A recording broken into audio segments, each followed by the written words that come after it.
त्यामुळे ही सुरुवात आहे 8 दिवसांना आज अल्टिमेट देणं गरजेचं आहे। येत्या 8 दिवसानंतर आपण महसूल खात्याच्या महसूल मंत्र्याच्या जवळजवळ त्यांच्या बंगल्यावरती आपण मी माझ्या परिवाराच्या वतीने नरगम परिवाराच्या वतीने आणि नवीन संस्थेच्या वतीने जाहीर पाठिंबा देतो की काय तुमच्या सोबत आहे। जोपर्यंत हा करार रद्द होत नाही आणि मूळ मालक तुम्ही आहे तर तुम्हाला जमीन भेटत नाही आणि वेळ पडली तर त्या गेट तोडून त्याच्यात ताबा मारून आपण आपल्याला याच्यामध्ये आपला बोर्ड लावण्याची गरज आहे।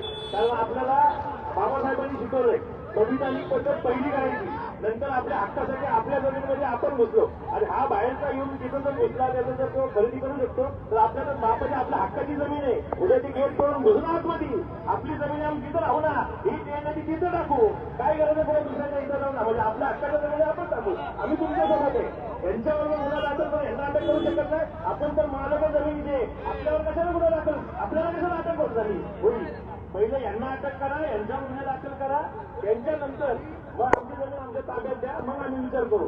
आज आपला पुढचा निर्णय राहिला पाहिजे, एकजूट झाली पाहिजे। आज आपण कमी संख्येमध्ये आलोय, आज जवळजवळ आपण 200 ते 300 लोक परिवारातले, तर आपण आयुष्यभर दुसऱ्यांसाठी गेलो, दुसऱ्यांच्या सुखात गेलो, दुःखात गेलो।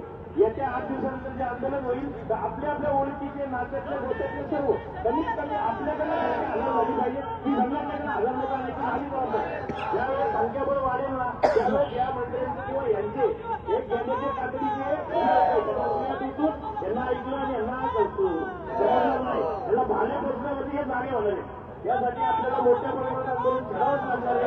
8 दिवसाचं आंदोलन बघू, नाहीतर एक तर ताबा तिथं मारून घेऊया आपण, नाहीतर महसूल मंत्र्याचा बांगला घेऊया। एवढंच बोलतो, थांबतो मी काय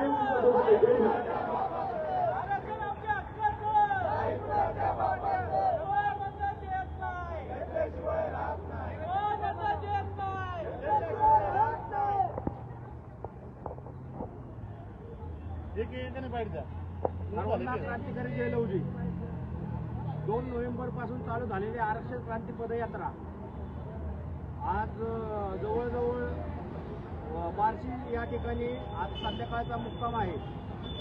तरी 1 ऑगस्ट 2024 रोजी देशाच्या सर्वोच्च न्यायालयाने दिलेल्या निर्णयाची अबकडनुसार अंमलबजावणी करण्याकरिता लौजी शक्ती सेनेचे संस्थापक अध्यक्ष विष्णुभाऊ कसबे साहेब यांच्या नेतृत्वात मुंबई ते नागपूर पदयात्रा चालू आहे।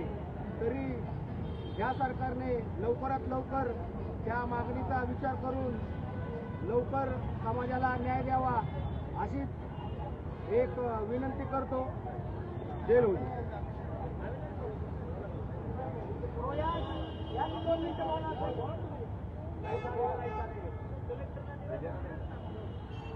सर्वांना क्रांतिकारी जय लौजी। मी आकाश वायदंडे, लौजी शक्ती सेना पुणे शहर युवक अध्यक्ष। 2 तारखेपासून मुंबई ते नागपूर महापदयात्रा लौजी शक्ती सेनेचे संस्थापक अध्यक्ष आमचे दैवत लौश्री विष्णुभाऊ कसबे साहेब यांनी पदयात्रेचे सुरुवात करून मातंग समाजावर होत असलेल्या अन्यायाविरुद्ध लढा अनेक कित्येक वर्ष झालेला आहे। तरी सर्व मातंग समाजाला निवेदन आहे की आपण सर्वांनी या लढ्यात येत्या 2 डिसेंबर रोजी येऊन नागपूर या ठिकाणी सहभागी व्हावे।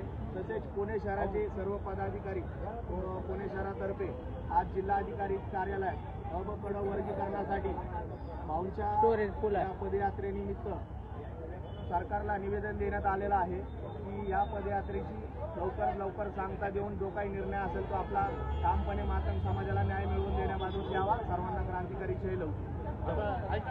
भाऊ द्या एक मिनिट दिसते का? दिसते बॅनर सगळं दिसतं।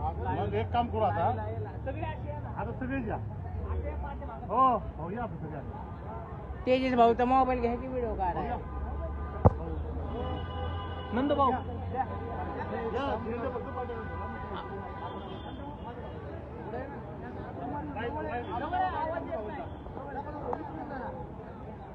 सर्वांना क्रांतिकारी जय लौजी।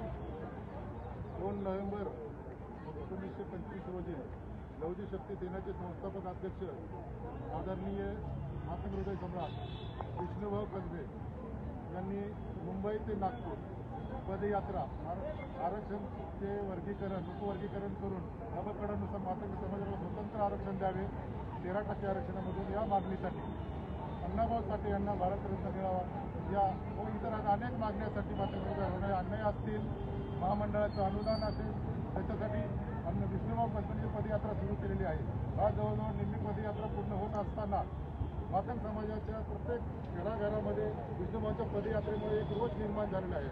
त्या रोषाला शासनाला जर सामोरे जायचं नसेल तर आम्ही या आपल्या माध्यमातून शासनाला विनंती करू इच्छितो की विष्णुभाऊ गजबे यांना आणि मातंग समाजाला होणारा त्रास थांबवण्यासाठी त्यांनी लवकरात लवकर आमच्या आरक्षण वर्गीकरणाचा निर्णय घ्यावा व आमची पदयात्रा थांबवण्याचा प्रयत्न करावा.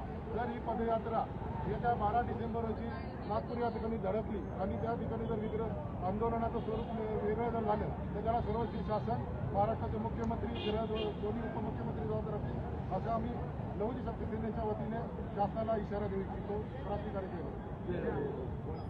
क्रांतिकारी जय लहुजी. आज सर्व परिसराच्या वतीने कलेक्टर ऑफिसला एक निवेदन देण्यात आलं की बाबा हे 1 तारखेला 1 ऑगस्ट 2025चा जो ऐतिहासिक निर्णय या समाजाला मिळाला की उपवर्गीकरण असेल त्याचं अंमलबजावणी करण्यासाठी जे विष्णुभाऊ गजबे आमचे आज महाराष्ट्र आमचे संस्थापक अध्यक्ष मुंबई ते नागपूर जी वेदनेने आज जे चालत चाललेले आहेत तर ह्याची काळजी सर्वांनी घ्यावी. दुसरी गोष्ट सर्वात महत्त्वाची, आज कलेक्टर ऑफिसला जे आम्ही निवेदन दिलेलं आहे त्या निवेदनानुसार की कलेक्टर साहेबांनी बी आम्हाला